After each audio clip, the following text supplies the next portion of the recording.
Nous suivre sur DTV les titres de ce journal. Cancer du col de l'utérus, le vaccin désormais disponible au Sénégal. Il est gratuit pour les filles âgées entre 9 et 15 ans. Plus de 11 milliards de francs CFA ont été mobilisés par l'État du Sénégal grâce au concours de Gavi pour amoindrir les risques de cette maladie et sauver des vies. Effectivité de l'indemnité de logement des enseignants à compter de la fin du mois d'octobre. Cette assurance du directeur de la solde fait sortir des syndicats d'enseignants de leur gond. Le CLC authentique et le QCMC section Dakar informent qu'un prélèvement a été fait sur certains salaires. Dérive et insultes sur le net. Le président de la République tape du poing sur la table, une position qui ravit les usagers du net. Mais un cadre réglementaire bien défini est nécessaire. L'expert en communication, Maud Fall, préconise la sensibilisation avant la répression. Et enfin, fabrication de paniers, un métier qui ne nourrit pas son homme. Transporter des feuilles de rognier de la Gambie vers le Sénégal prend du temps. Les professionnels du secteur déplorent l'absence de marché pour écouler le produit fini.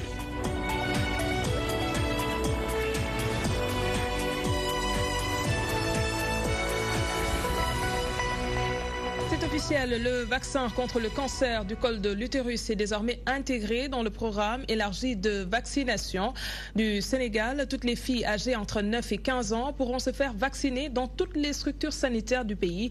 L'intégration de ce médicament est devenue possible grâce au soutien de Gavi qui a injecté 8 milliards de francs CFA auxquels il faut rajouter un peu plus de 3 milliards de l'État du Sénégal. Ce projet vise à amoindrir les risques du cancer du col de l'utérus et sauver des vies. Les précisions de Ndeye Fatimlo. Ce lancement du vaccin contre le cancer du col de l'utérus coïncide avec la fin du mois d'octobre, particulièrement celle de la campagne d'Octobre Rose. Aujourd'hui, la vaccination systématique des filles à partir de 9 ans est une solution idoine pour réduire les risques et sauver des vies. C'est pourquoi nous avons décidé d'intégrer ce vaccin dans le programme élargi de vaccination du Sénégal. Ce vaccin coûte 70 000 francs CFA, ce qui représente un important effort budgétaire. Mais il fallait le faire. C'est une question de justice sociale pour donner une chance de protection à toutes les filles contre les maladies liées au virus du papillome humain. L'intégration de ce vaccin dans le programme élargi de vaccination a coûté au Sénégal près de 12 milliards avec le soutien de Gavi, l'Alliance globale pour les vaccins et l'immunisation.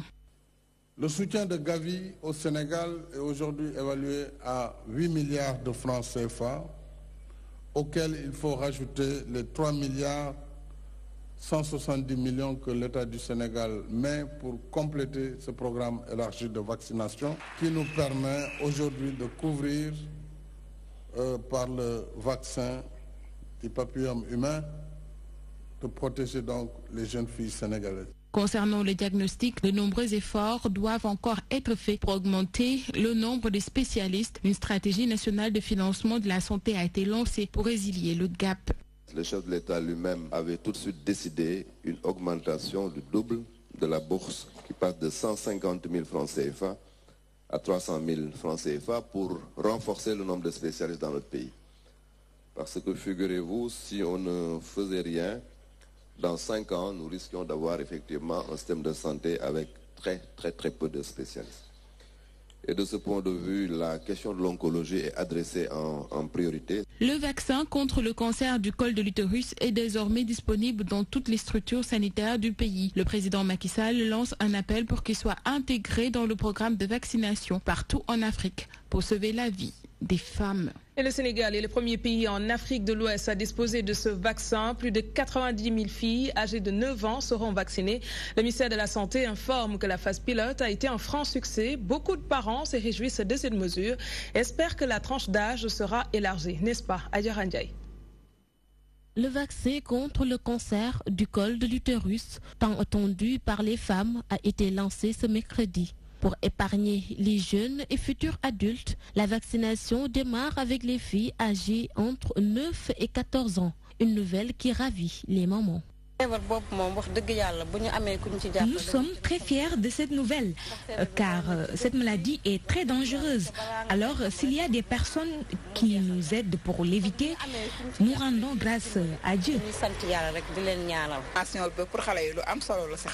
Ce vaccin est très important pour nos enfants, car le cancer fait des ravages. Donc, s'il y a une solution pour cela, nous pouvons qu'en être fiers en tant que maman.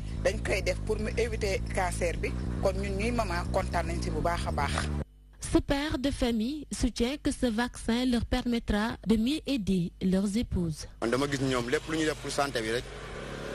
J'estime que c'est une excellente chose que de telles stratégies soient mises en œuvre, surtout pour nous qui ne sommes pas très riches, et ça va permettre à nos épouses de se prémunir davantage. Sinon, ce serait très difficile pour nous de prendre en charge le traitement de cette pathologie. Ses parents lancent un appel à toutes les mères de famille d'aller vacciner leurs filles. Que toutes les femmes amènent leurs enfants pour la vaccination et il faut les sensibiliser pour ça. Mieux vaut prévenir que guérir. C'est quelque chose de redoutable. Si un vaccin est là, d'y aller. Et ne pas avoir d'arrière-pensée. Parce que c'est ce qui empêche les parents d'aller faire les vaccinations. Pour cette sage-femme, le ministère doit élargir la tranche d'âge et espère une continuité du programme. Problème de santé publique qui est majeur, qui cause la plus grande part de décès, mortalité maternelle et aussi du cancer du sein. Il va falloir booster ça, continuer et élargir le corps. Le Sénégal sera dès ce 31 octobre le premier pays en Afrique de l'Ouest à disposer du vaccin contre le cancer du col de l'utérus. Une gratuité pour les filles de 9 ans en priorité avant le premier rapport sexuel. Les parents sont ainsi prêts à vacciner leurs filles pour éviter cette maladie. Une forte dose de plastique dans le sel sénégalais, c'est ce qui ressort d'une étude de l'ONG Greenpeace. Ce sel présente des risques sanitaires pour le consommateur. L'Ascosen et les commerçants pas convaincus. Le vice-président de l'organisation des consuméristes confie que le sel du Sénégal est certifié par le laboratoire du ministère du Commerce. Des commerçants y voient une stratégie destinée à décrédibiliser le produit du pays au profit des étrangers. Un reportage de notre stagiaire Maouloud Wade. Une étude coréenne en collaboration avec Greenpeace révèle une forte dose de plastique dans le sel consommé par les Sénégalais. Une information démentie par l'Ascosen et les commerçants. Selon eux, les citoyens consomment le sel iodé certifié par un laboratoire. Et en tant que défenseur de consommateurs responsables, on ne peut pas dire sans une base scientifique que le sel contient du plastique. On aurait pu penser à se rapporter d'un laboratoire connu, certifié, je dirais même agréé, international, pour qu'on puisse croire à ces choses-là. Après le riz, le sel est attaqué pour des raisons purement mercantilistes selon l'Ascosen. L'une des conséquences de cette situation est la mondialisation du commerce. Vous savez, devant cette économie globalisée, il y a beaucoup d'intérêts qui sont en jeu. Et parfois, il y a des gens qui sont mal intentionnés pour des crocs en jambes, mais je crois que ça ne va pas porter. C'est le secteur du commerce qui est ainsi. Sur le marché, c'est récurrent de voir ce genre de choses. Les commerçants le font pour imposer leurs produits. Mais nous, en tant que commerçants, nous privilégions la meilleure qualité et nous vendons le sel iodé sénégalais. L'Ascosen ainsi que les commerçants exhortent la population à continuer de consommer le sel iodé. Ils assurent également que cette denrée est certifiée par le laboratoire du Un point qui a été évoqué en titre, la sortie du directeur de la solde sur l'effectivité des indemnités de l'indemnité de logement des enseignants. Elle n'est pas bien accueillie par les syndicats du corps professoral. Le secrétaire général du CELS authentique, Abdou Fati, révèle que la décision n'est ressentie que sur les salaires. Pour le QCMC section Dakar, cette mesure est loin d'être effective à cause de la fiscalité. Au contraire, il a été constaté un prélèvement sur certains salaires, un travail de Code Ndiaye. L'augmentation de l'indemnité de logement des enseignants est effective.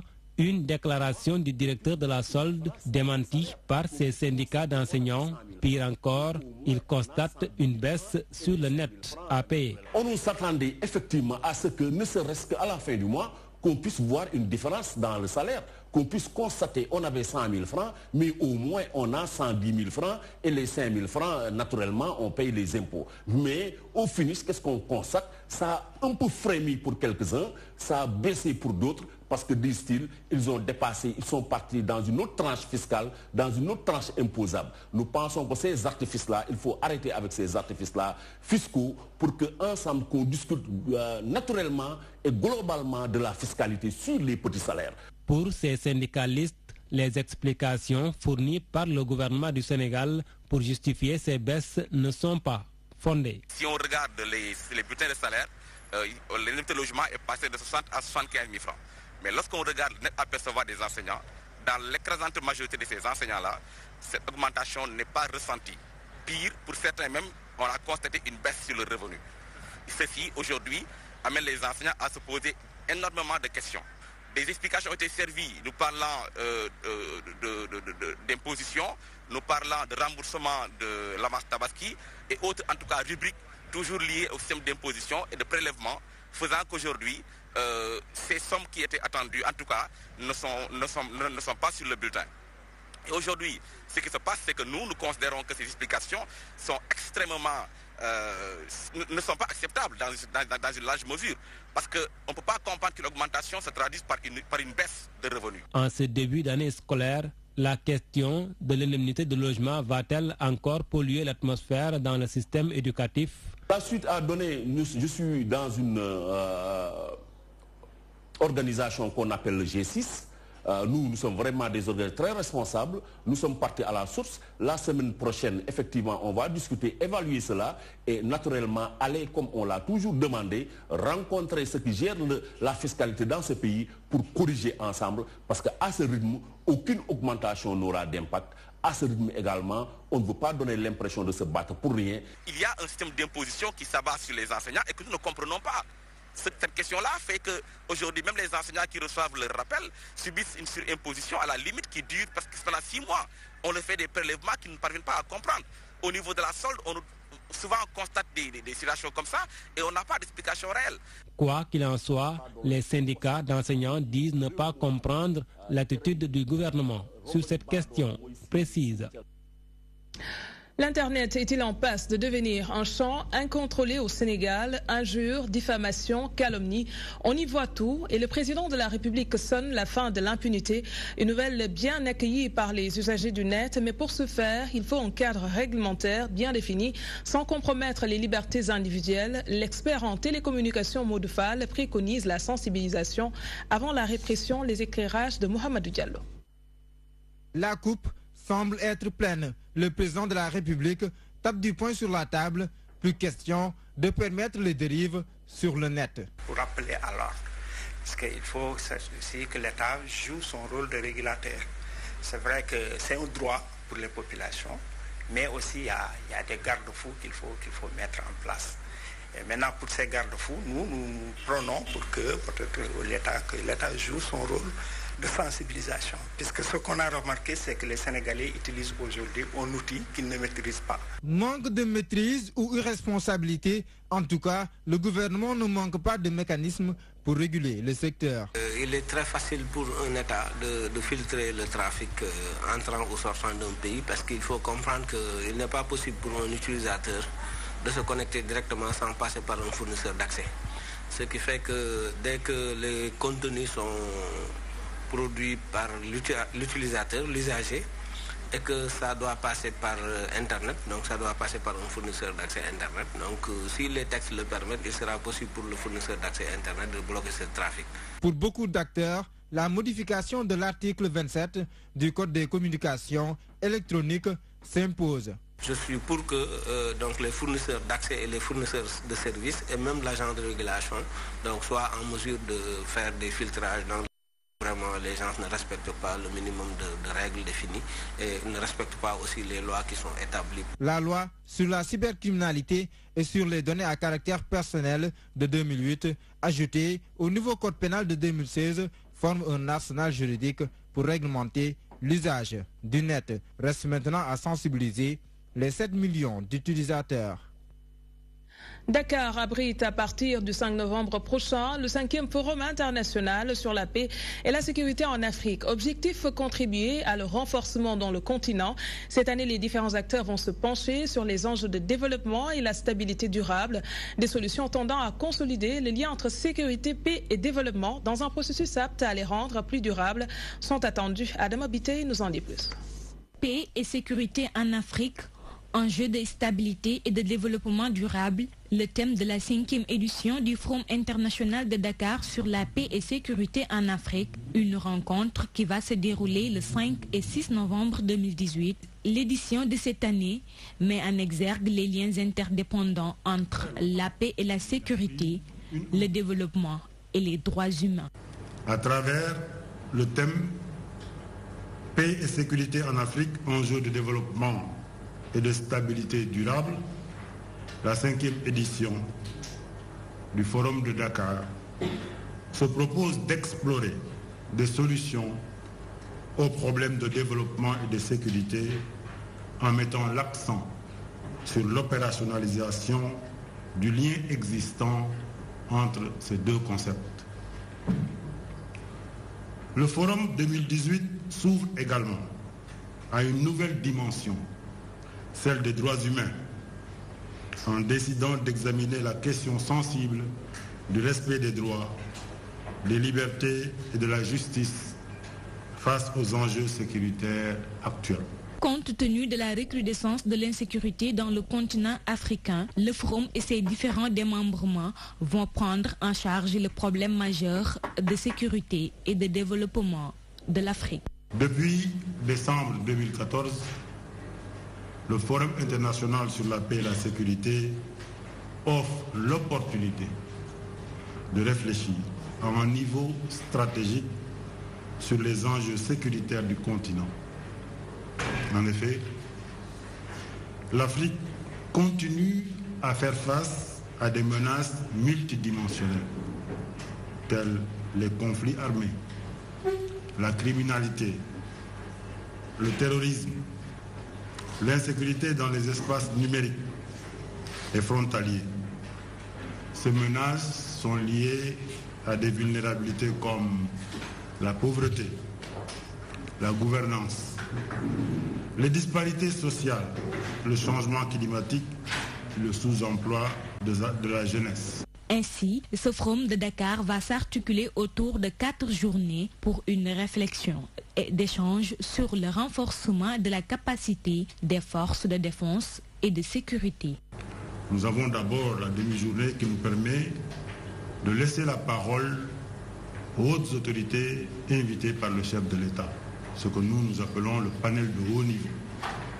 Il va de soi que ce panel de haut niveau est précédé par la cérémonie d'ouverture.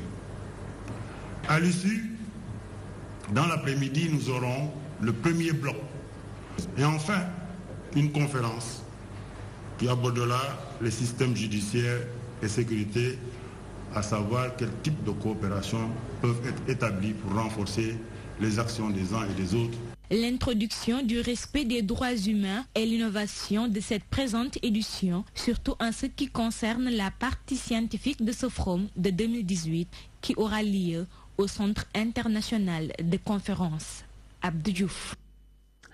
Un mot de politique dans ce journal présidentiel 2019. Maître Mame Adama Gueye n'en démord toujours pas. Pour les cartes d'identité, le leader de Sénégal Boubès est convaincu que le pouvoir a ourdi un plan pour empêcher des citoyens de voter. Le patron de Bokk Gis Gis partage les inquiétudes de son camarade. Pape Diop soutient qu'ils seront vigilants afin que la prochaine échéance électorale se déroule dans les règles de l'art. Penda Badji était de la partie. Le leader du Sénégal Boubès, Maître Mame Adama Gueye, a rendu visite à Pape Diop afin de mutualiser leurs forces pour avoir un processus électoral fiable en 2019. Une initiative vivement saluée par le leader de Bokk Gis Gis. Aujourd'hui, il a pris son bâton de pèlerin et est en train de faire le tour de l'ensemble des candidats et même des leaders politiques pour qu'on arrive à avoir un processus électoral fiable. La déclaration du ministre de l'Intérieur à Touba sur le respect du verdict des urnes lors de la présidentielle s'est invité aux échanges. Pape Diop parle de stratégie. Pour eux, il y a des résultats préfabriqués pour lesquels personne ne doit contester demain. C'est qu'ils préparent les mentalités. Si le 24 février, très tôt, il déclare une victoire du président Macky Sall, que tout le monde soit d'accord. On ne peut pas accepter cela. Dans le même registre, Maître Mame Adama Gueye a réitéré son engagement et invite les citoyens à redoubler de vigilance concernant le retrait de leurs cartes d'électeurs. Depuis l'élection législative, on parle des cartes. C'est vraiment un véritable serpent de mer. Une fois qu'on aura identifié le nombre exact de Sénégalais et qu'on aura une base de données montrant l'identité des Sénégalais qui n'ont pas reçu leur carte, le ministère de l'Intérieur sera obligé de donner une réponse. Les deux hommes politiques prêts à tout pour empêcher un second mandat au président de la République, la Robe Noire confie qu'il va poursuivre ses rencontres avec les grands leaders de l'opposition afin de tout faire pour déjouer les plans de Macky. Et nous changeons de registre. La fabrication de paniers, un métier qui ne nourrit pas son homme. Il faut au moins une semaine pour transporter les feuilles de rognier de la Gambie vers le Sénégal. À cela s'ajoute l'absence de marché pour écouler le produit fini, entre autres difficultés rencontrées par les fabricants. Vous allez le voir dans cet élément de Pape Ousmane Cissé. La fabrication de paniers n'est pas chose aisée. Pour arriver au produit fini, il faut franchir différentes étapes. Ce fabricant explique le processus. Nous fabriquons les paniers avec ces feuilles que vous voyez. Ce sont des feuilles de rognier. Elles venaient d'habitude de la Casamance. Mais avec le conflit, nous l'importons de la Gambie et parfois nous faisons une semaine pour l'amener au Sénégal. C'est difficile.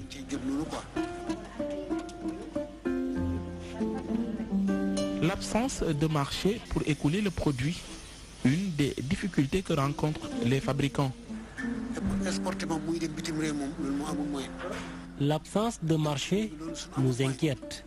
Si nous avions les moyens d'exporter le produit à l'étranger, ce serait bénéfique pour nous. Certains exposent à Wakam, d'autres à Sandaga pour espérer attirer les clients. Certains nous font des commandes. Conséquence, les ouvriers se débrouillent seuls pour vendre leurs produits. Les prix varient selon les types de paniers. Les prix ne sont pas fixes. Ils varient selon les types de paniers.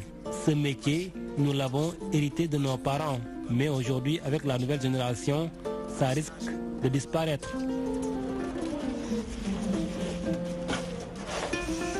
Notre interlocuteur déclare qu'il a hérité ce métier de ses parents, mais il craint qu'un jour ce métier disparaisse, car la nouvelle génération ne s'y attache pas trop. Et nous en venons à notre sujet de ce soir. Il s'intéresse à la friperie et le recyclage qu'on en fait. C'est devenu une véritable industrie à Colobane. Des vêtements de grande taille sont retaillés à votre mesure. À la fin du processus, c'est une nouvelle vie que ces tailleurs rompus à la tâche donnent à ces habits. Le reportage de Yamakole. La vente des friperies, un commerce très connu. Mais les tailleurs ne sont pas en reste. Non loin des stocks de friperies, s'alignent des tailleurs qui se chargent de retailler pantalons, chemises et autres. Le pantalon, je le retaillais à 800 francs. Mais puisque les temps sont durs, j'ai dû baisser le prix à 300 francs. Le prix à payer pour un pantalon, c'est parfois 1000 francs. S'agissant des chemises, les tarifs varient de 500 à 800 francs. On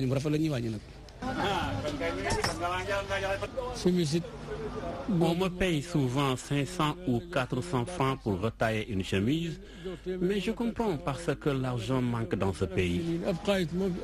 Il ajoute que c'est grâce à ce métier qu'ils parviennent à subvenir à leurs besoins, même si leurs tarifs ne sont pas chers. Nous travaillons pour gagner quelque chose. Si nous restons un jour sans travailler, nous n'aurons pas de quoi nourrir nos familles.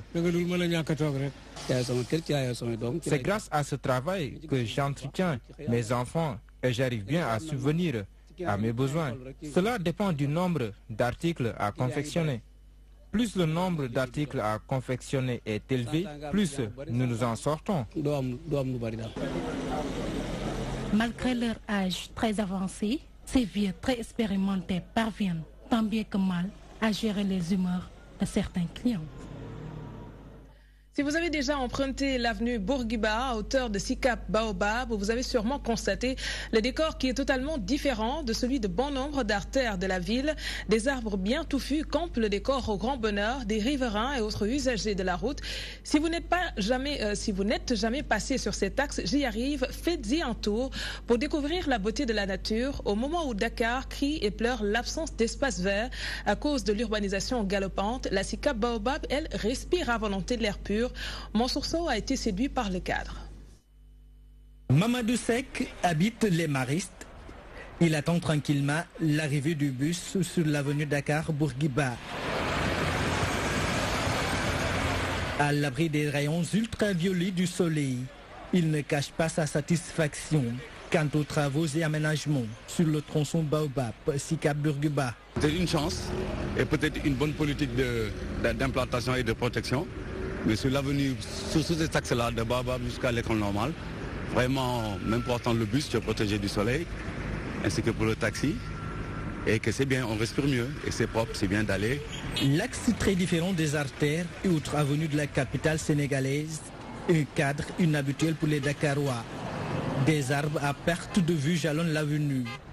Ce décor est le fruit d'un partenariat entre la mairie de Mermoz Sacré-Cœur et la ville de Dakar. Je cherche donc, je peux dire, tout simplement à pouvoir répondre aux aspirations de la population, à pouvoir donc répondre aux besoins donc, de la population de Mermoz Sacré-Cœur, tout simplement donc en donnant je peux dire, un aperçu de ce qui s'est fait dans la commune de Mermoz Sacré-Cœur. C'est dans ce cadre-là qu'il a eu à réhabiliter ou bien même réaménager cette zone avec un partenariat qu'il a eu à tisser avec la ville de Dakar qui nous ont aussi beaucoup aidés pour que cette zone aujourd'hui soit donc l'une des avenues les plus en vue ou bien même je peux dire les plus belles avenues donc de Dakar. C'est une règle ça. On ne peut pas construire sans prévoir des espaces verts, sans les arbres. Donc voilà, ça doit être une règle à défaut de revoir cette politique-là. Parce que vraiment Dakar étouffe. Avec la pollution et tout, c'est très compliqué. Un exemple donc à suivre et à perpétuer par les autres collectivités locales de la presqu'île du Cap-Vert.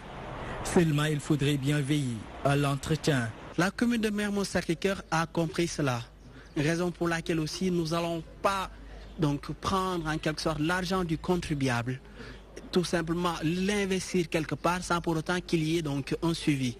Donc c'est dans ce même cadre-là qu'il y a des agents qui ont été formés pour ça. Sur l'avenue du président Habib Bourguiba, un cadre verdoyant et très attractif fait le bonheur des riverains et même des passants. Au moment où Dakar suffoque à cause de la pollution avec l'urbanisation galopante, ces populations gardent jalousement le poumon vert. Et c'est tout pour cette édition. Nous vous donnons rendez-vous dans quelques instants pour une autre page d'information consacrée à l'actualité internationale avec BBC Afrique. Merci de nous avoir suivis. Merci à l'équipe technique. Passez d'excellents moments en compagnie de nos programmes.